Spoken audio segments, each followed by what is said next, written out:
kita bisa berkumpul di ruang kantor SMA Jurusan Pojok untuk melaksanakan in-house training pelintasan serta tidak lupa kita lakukan salawat serta salam kepada junjungan kita yaitu Nabi Muhammad SAW.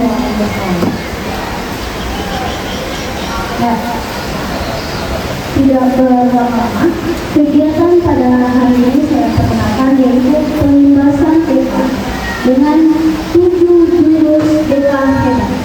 Yang mana kegiatan ini telah diikuti oleh salah seorang teman kita, yaitu Ibu Anita Fira, guna calon fasil daerah pengembangan kompetensi guru BK yang dilaksanakan pada tanggal 22 sampai tanggal 26 September 2020, itu bulan kemarin. Nah, kegiatan ini juga untuk melengkapi dari persyaratan sebagai calon fasil daerah saja. Langsung saja kepada Ibu Anita, saya persilakan memberikan sedikit atau menambahkan kita wawasan tentang apa itu jurus hebat kita berbeda. Pada Bapak,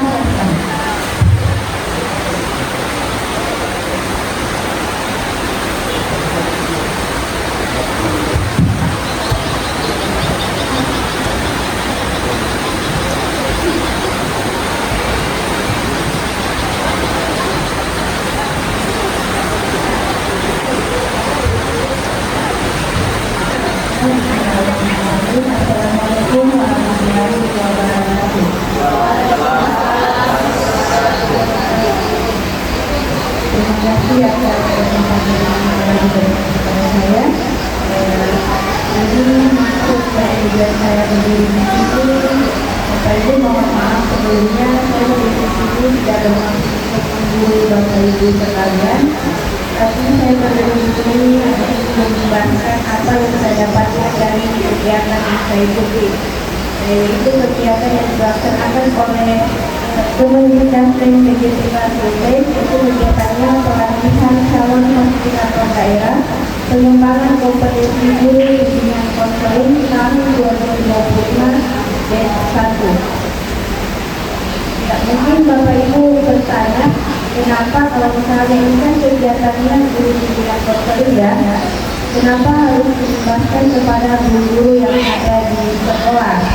Jadi saya sampaikan sebelumnya, berdasarkan dan dasar hukum peraturan pemerintah peraturan Permendikan nomor 11 tahun 2025 tentang pemenuhan beban kerja guru yang menegaskan bahwa semua guru wajib menjadi pembimbing yang selanjutnya disebut dengan guru wali. Adapun tugas guru wali yaitu memberikan pendampingan baik di bidang akademik, pengembangan karakter, serta keterampilan sosial, emosional murid secara berkelanjutan hingga akhir masa belajar. Jadi guru wali itu tidak berdiri sendiri ya Bapak Ibu. Guru wali itu berkolaborasi dengan guru desa dan wali kelas.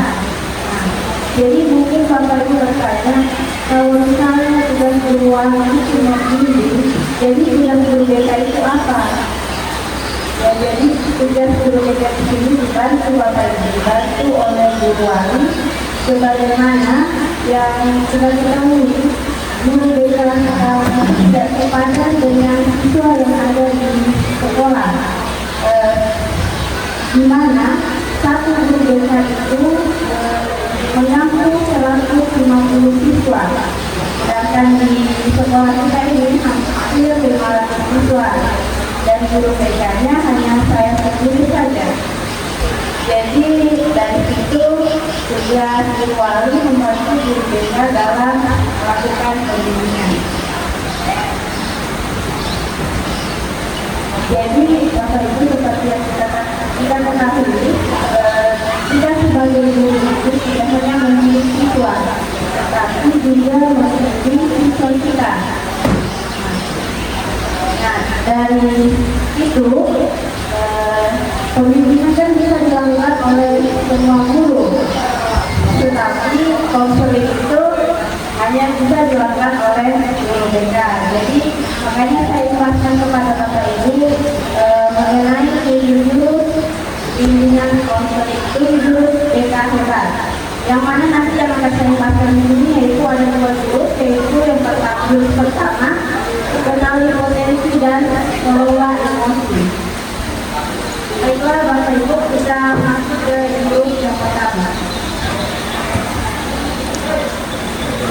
Jadi sebelumnya Bapak Ibu saya sampaikan terlebih dahulu, ini kan ada 7 jurus BK, jurus BK hebat, di mana nanti yang akan saya implementasikan berbagi dengan Bapak Ibu sekalian, yaitu 2 jurus saja, yaitu kenali potensi dan mengelola emosi. Adapun 7 jurus BK itu yang pertama kenali potensi, kedua mengelola emosi, ketiga tumbuhkan resiliensi, keempat jaga konsistensi, kelima jalin koneksi, keenam bangun kolaborasi, dan ketujuh menata situasi.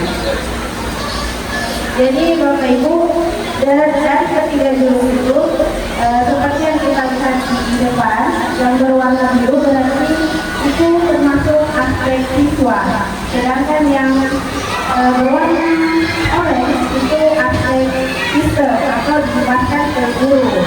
Jadi dia tidak dijelaskan ke siswa, hanya ke guru saja. Jadi 5 jurusnya itu untuk siswa, 7 jurusnya untuk guru yang ada di sekolah. Baik Bapak Ibu, kita masuk di jurus yang pertama, yaitu kenali potensi.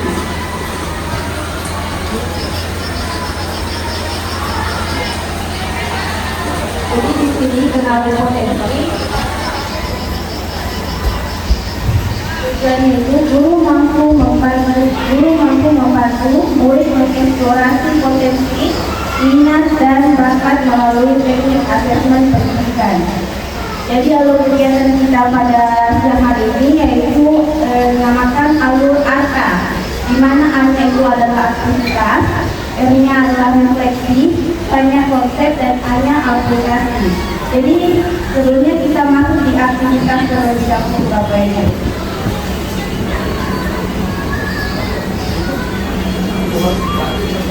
Selamat datang para pendekat. Sekarang kalian tiba di Padepokan Telaga Air. Di sini kalian akan lebih mengenal diri untuk mengoptimalkan cara berpikir, merasakan potensi diri yang mengalir, mengoptimalkan energi baik semakin hadir. Selamat melanjutkan perjalanan pertama, hati-hati tergelincir. Ya, Bapak Ibu, di sini ada simulasi asesmen yang bisa kita gunakan untuk mengenali potensi siswa-siswi kita. Di mana asesmennya itu kita bisa atur melalui aplikasi Aku Pintar atau Pautan Aku Pintar. Bapak Ibu bisa kita akses sama-sama ya. Silakan dibuka handphonenya.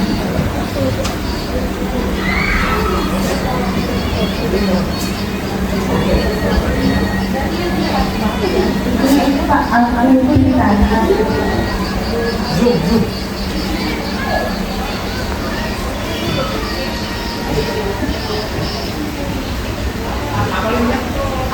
Aku bisa ATPS 2/2 aku bisa dan lagi tes data kemampuan.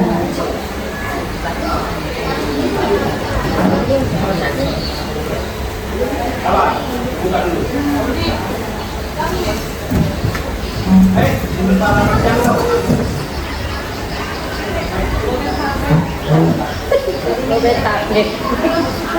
Boleh langsung buka di Google Aku Pintar.id. Nanti masuk di situ ada garis data 3 bisa menunjuk Aku Pintar ID. Ada tidak bisa di grup Bapak Ibu.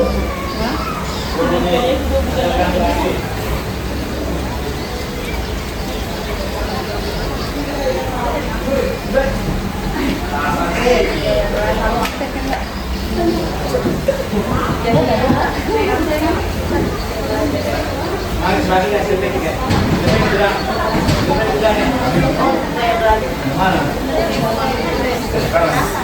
Hah? Yang sama? Di sampingnya itu. Sekarang. Sekarang. Iya, dari sekarang hari ini. Ada di situ ya gaya belajar minat pintar. Dalam antrian sekarang. Ya, daftar sekarang aja. Pintar.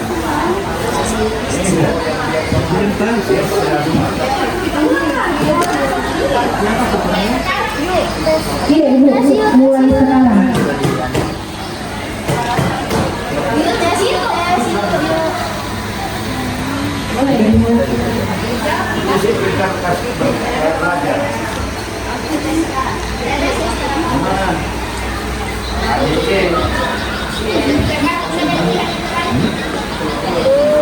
Namanya dipakai. Iya.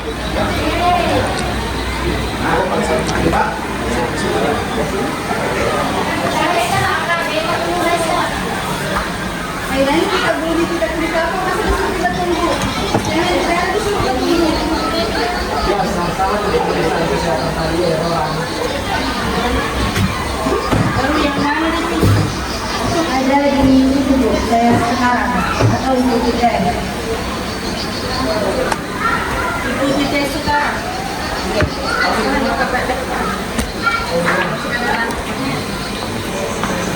Instruksi pengerjaan tes gaya belajar untuk menentukan metode belajar yang cocok dengan karakter dan kebiasaan kamu sehari-hari. Ketika saya mengoperasikan peralatan baru, saya biasanya membaca petunjuk terlebih dahulu. Yang kemampuan itu kan bu? Jawab sudah. Iya. Sudah jawab ini. Ya. Terus Ada 3 apa ada oh gini ya, oke. yang pertama yang sebelum nomor, yang kedua yang nomor, itu hasilnya. Tidak bisa memang dipilih bu? Bisa ini ABC.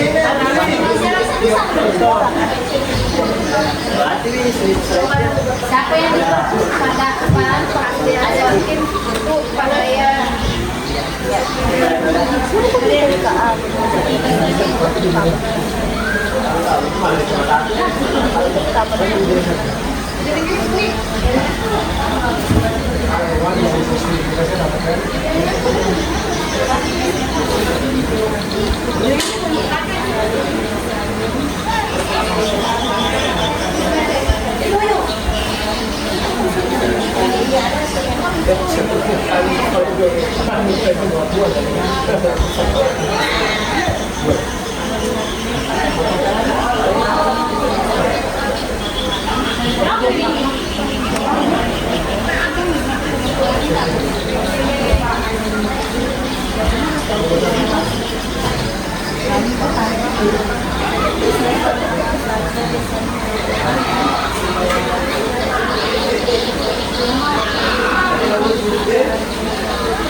Dan semua Bapak Ibu Sudah. sudah selesai, kita lanjut ke refleksinya. Kasi sa ibang dan. Jadi di situ Bapak Ibu di website Akuminta itu bukan hanya tes gaya belajar yang bisa dilakukan, ada juga tes tipe kecerdasan majemuk, ada juga tes karir inklusi berdasarkan teori Holland, yaitu metode Riasek. Nanti ada Pak menjelaskan Riasek. Jadi selanjutnya kan dari semua ya Bapak Ibu, kita masuk diskusi dari makna. Berarti kita sudah masuk di refleksinya. Berdasarkan tidak Bapak. Ini ada 3 pertanyaan di atas dan hasil asesmen tadi. Potensi apa saja yang Bapak Ibu kenali dari hasil asesmen menggunakan pedoman observasi. Bagaimana hasil asesmen membantu Anda dalam menjalankan karir atau pekerjaan. Kemudian apabila proses asesmen dilakukan pada murid, bagaimana Anda memanfaatkan hasil asesmen tersebut. Jadi boleh Bapak Ibu saya minta pendapat dari Bapak Ibu terkait dengan pertanyaan di atas sesuai dengan simulasi asesmen yang sudah dilakukan tadi. Ada dari Bapak Ibu yang bisa memberikan tanggapannya. Jadi potensi apa saja yang Anda kenali dari hasil asesmen menggunakan pedoman. Jadi dari hasil asesmen itu potensi apa yang mau Ibu kenali? Nah, tadi kan ada yang SGD belajar. Nah, berarti potensi yang dikenal atau yang masih belajar ya Bapak Ibu?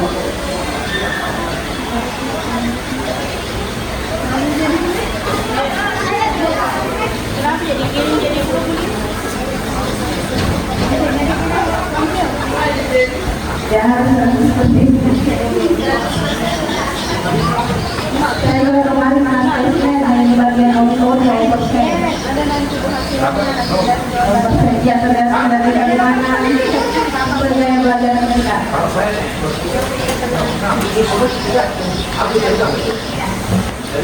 Auditori dan kinestetik. Auditori itu daya belajar melalui pendengaran. Kinestetik belajar melalui praktek langsung, simulasi langsung. Tes gaya belajar.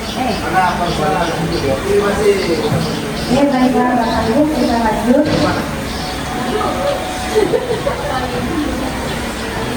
Apa intelijensi atau kecerdasan?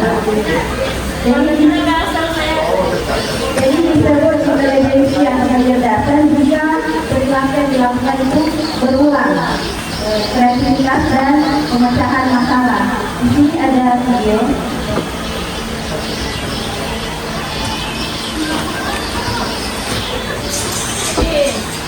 Este niño cae en la trampa que preparó su madre. Su hermano Albert empieza a llorar en tierra mientras el niño intenta recuperar las palabras manos que él comienza a pensar en las soluciones.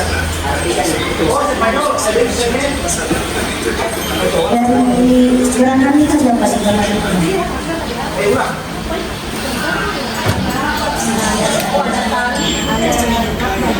Que preparó su madre, su hermano Alberto empieza a llorar del miedo. Mientras el niño llora, intenta romper el obstáculo con las manos que él comienza a pensar en las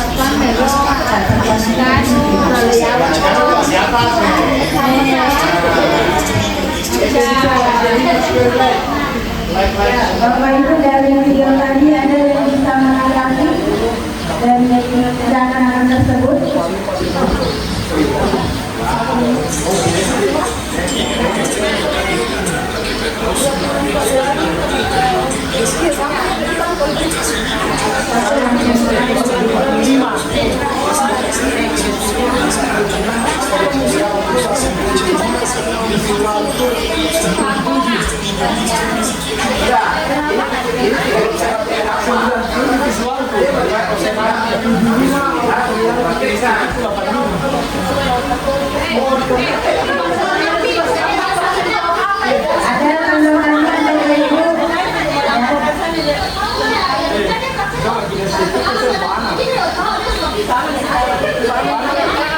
Sama-sama kita masih.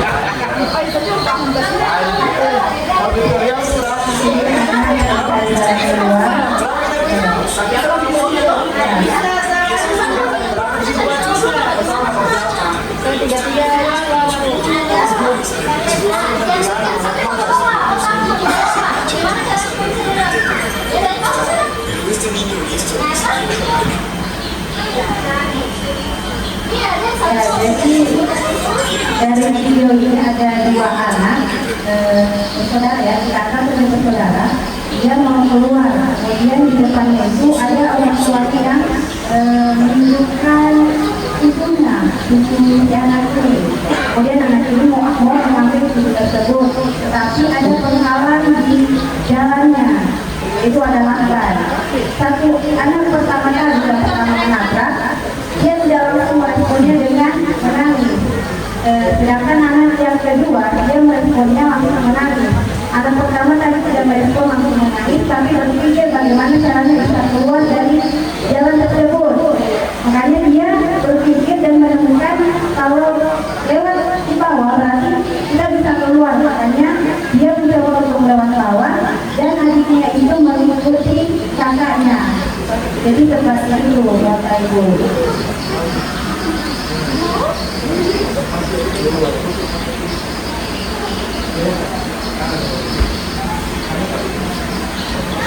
Selanjutnya di sini ada gambar.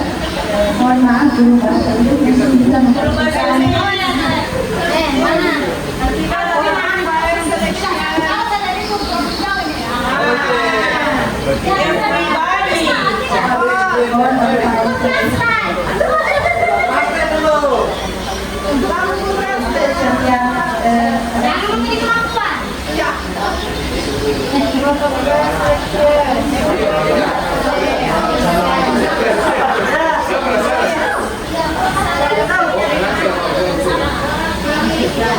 Untuk seleksi yang adil,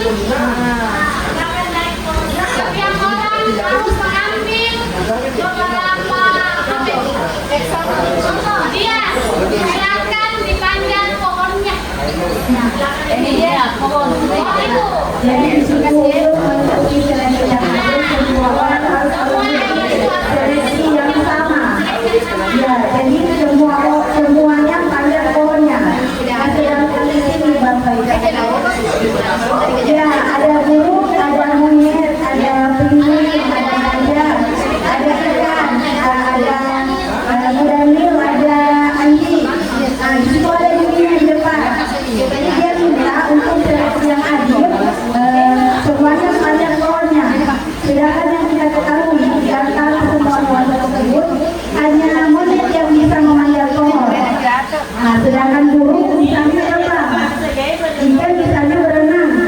Nah, jadi pelajaran yang bisa diambil dari gambar tersebut Bapak Ibu, tidak semua orang memiliki kemampuan yang sama.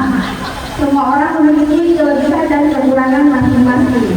Jadi kalau kita memaksakan diri untuk memanjat pohon tersebut, misalnya burung tadi memaksakan diri untuk memanjat pohon, maka dia akan lupa dengan jati dirinya dan kemampuan itu untuk terbang. Begitu pula dengan ikan. Jika memaksakan diri untuk memanjat pohon, maka dia akan lupa dengan jati dirinya dan kemampuan itu misalnya untuk berenang. Ya, seperti itu Bapak Ibu. Nah, di sini ada kecerdasan Ibu. Di sini ada gambar para tokoh. Di sini ada Bapak B.J. Habibie yang mana kita ketahui Bapak B.J. Habibie ini sebagai tokoh kemampuannya di bidang pendidikan dan teknik, dan dia termasuk di kecerdasan logis matematik. Sama kayak Iwan Fals ini, di sini ada sebenarnya Bapak Ibu kecerdasan musikal. Dia termasuk dalam kecerdasan musikal. Sama ini kayak Iwan sebagai herbal musik, pencipta musik. Ada Ibu Erna Kartini kelompok berarti masih kecerdasan interpersonal. Nah, di sini ini siapa namanya? Melati. Di bidang ya, dia kecerdasannya kinestetik yang mempraktekkan langsung.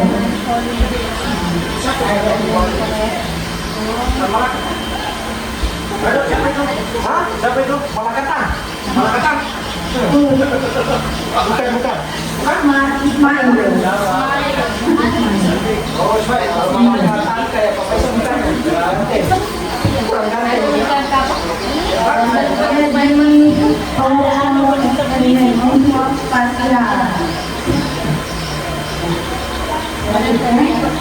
Di sini ada pelajaran tradisional dan diferensiasi.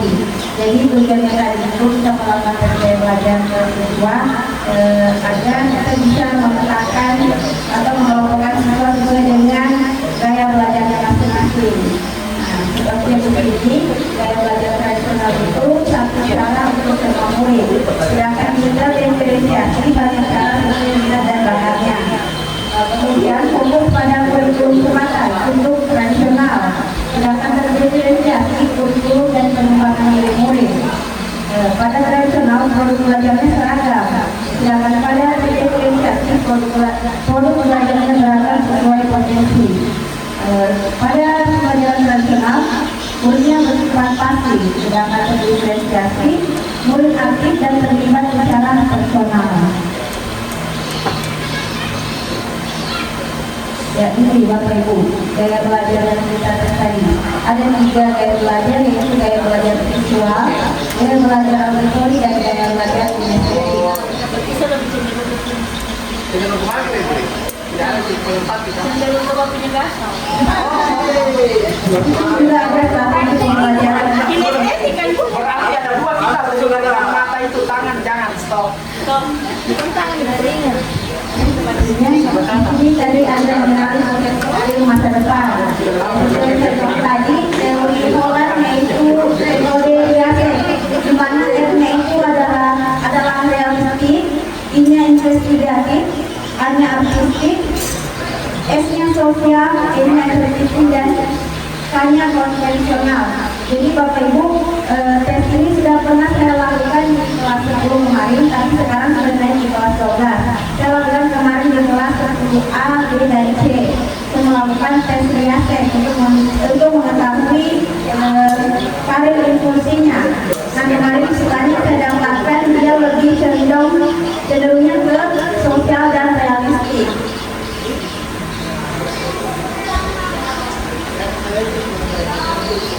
Dengan menggunakan tes karir impulsi, murid dapat mengetahui tipe kepribadian karir dan dapat diarahkan ke jalur karir yang sesuai dengan minat dan karakteristik.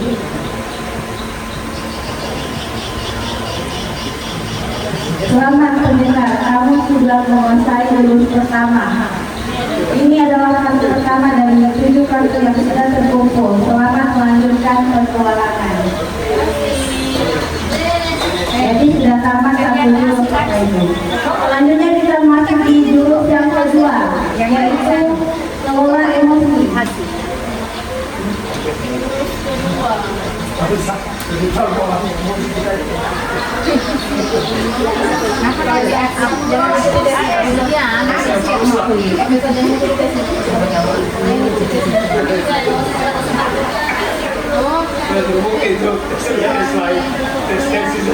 Ya, Bapak Ibu, kita masuk di jurus yang kedua, yaitu kelola emosi.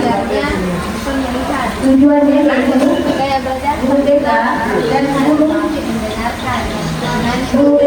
guru non-BK terampil menerapkan latihan langsung di kelas untuk membantu murid mengelola emosi dan stres akademik. Metodenya alurnya sama, alur AK, yaitu aktivitas, refleksi, konsep, dan aplikasi. Jadi kita masuk di selamat datang pendekar. Selamat datang di Gunung Merapi. Di sini kita akan belajar mengenai jurus kedua, yaitu kelola emosi. Kendalikan emosinya agar emosi tidak mengendalikanmu. kita masuk di aktivitas Bapak Ibu. Jadi saya akan membagikan kertas selembar.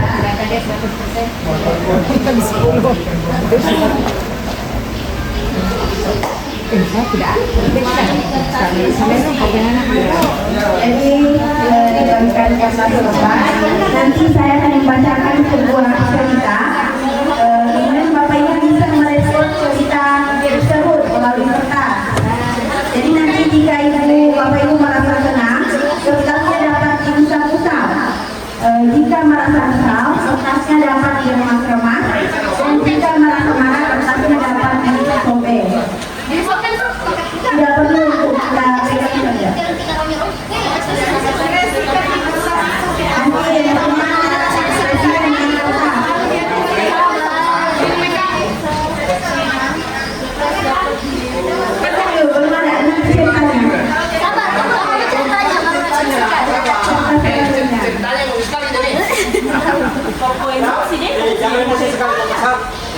Tapi kalau kau bisa saya mau sama. sudah dapat semua ya. Kita mulai cerita pertama.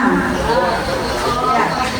Pagi itu, Bapak Ibu guru berangkat ke sekolah mengendarai sepeda motor. Barang ajar yang sudah disiapkan rapi digantungkan di motor. Namun beberapa meter sebelum sampai sekolah, motor mendadak mogok karena kehabisan bensin. Dengan susah payah Bapak Ibu guru mendorong motor hingga sampai ke sekolah. Jadi bagaimana perasaan Bapak Ibu sekalian kalau misalnya Kalau ini bensin gara-gara ya itu sudah di kertasnya. Kalau merasa senang bisa boleh terus. Kalau lagi merasa kesal boleh di remuk. Kalau merasa marah boleh disobek. Kita lanjut ke kertas selanjutnya.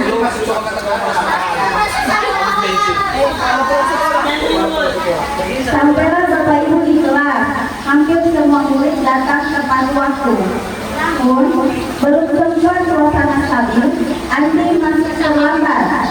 Dia hanya menunduk sambil berkata, "Maaf Bu, Pak, saya telat." Mana Bapak Ibu menyampaikan? itu masih bagus dia bicara. Oh, panggil siang ya Riolo. Oke, selanjutnya cerita yang ketiga, pelajaran pun dimulai. Namun saat akan menggunakan bahan ajar yang sudah disiapkan tadi yang digantung di motor, Bapak Ibu guru sadar bahwa bahan tersebut tidak ada. Dicari ke sana kemari, tetap tidak ditemukan. Dengan terpaksa, Bapak Ibu guru melanjutkan mengajar seadanya. Bayangkan aktivitas pengajar yang terus berjalan.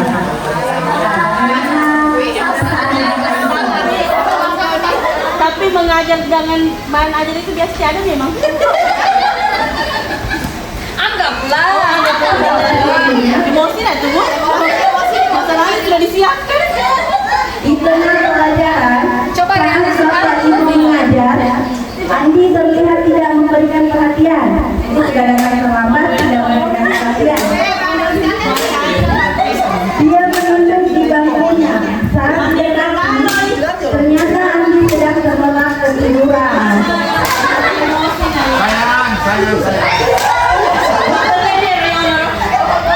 Jadi sesuai ya Riolo. Tak lama kemudian, ada seorang bapak menutup pintu kelas. Bapak Ibu membuka pintu dan menghampirinya. Bapak Ibu berkata,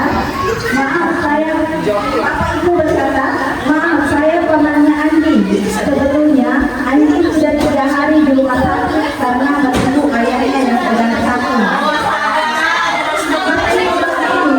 Tapi Andi maksa selalu pergi sekolah karena tidak mau ketinggalan pelajaran. Sekarang mau jemput Andi karena ayahnya masuk ICU. Ini bagaimana perasaannya Bapak Ibu? Padahal sudah serongno.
Jadi kondisi kertas saya seperti ini. Apa yang saya lakukan tadi, artinya saya tidak melihat situasi sekelilingnya, tapi saya coba mendengarkan apa yang disampaikan oleh pemateri. Artinya, secara psikologis kita menyerap apa seharusnya yang sebenarnya terjadi pada saat hal itu benar-benar terjadi dengan kita. Ya, itu situasinya seperti itu. Artinya, dalam hal ini kita harus bisa berada di posisi apa yang dibicarakan oleh pemateri tersebut. Saya pribadi bahwa ketika saya berada di posisi tersebut, otomatis itu akan mencerminkan dengan kertas yang sudah dibagikan tadi, bahwa seperti itulah kondisinya. Ketika kita datang dari rumah, sudah mungkin waktu sudah mau jam 7, kemudian terjadi hal di jalan, saya yakin dan percaya ya, mungkin ada sebagian kesal, mungkin juga ada yang sebagian tidak. Kemudian datang lagi ke sekolah, guru-guru masuk mengajar, dapat siswa yang terlambat, ya, dan seolah-olah wajah yang merasa tidak bersalah, ya, otomatis kesal, ya, gitu. Dan kemudian bahan ajar juga yang sudah disiapkan, dipersiapkan mungkin tertinggal, ya, otomatis mungkin terjadi.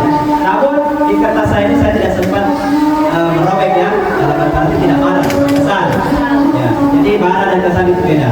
Oke, terima kasih kepada yang Baik, terima kasih. Kita lanjut ke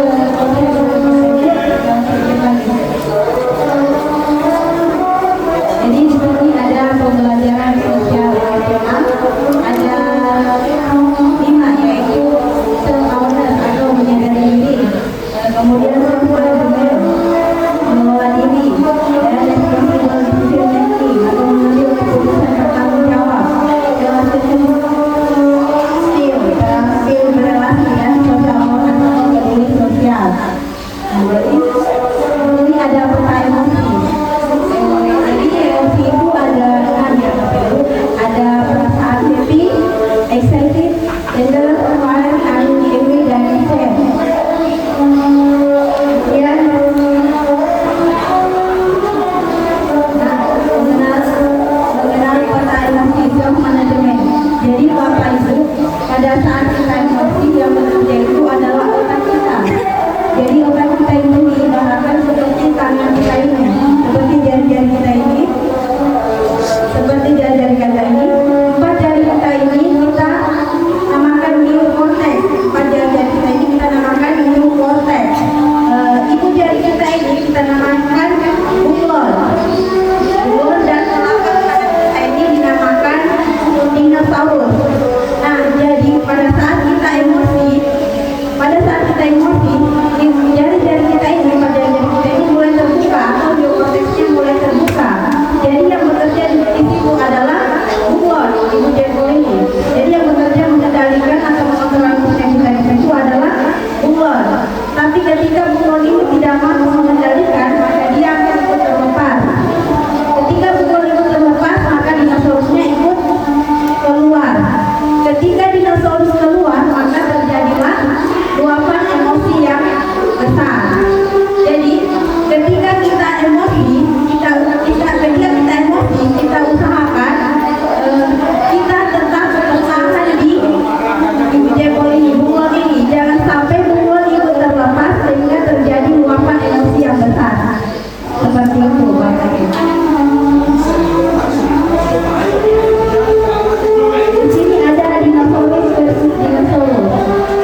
yang tadi masih ada pesan-pesan kayak bingung saya ini dapat ya kami dapat dengan Papa Isa ini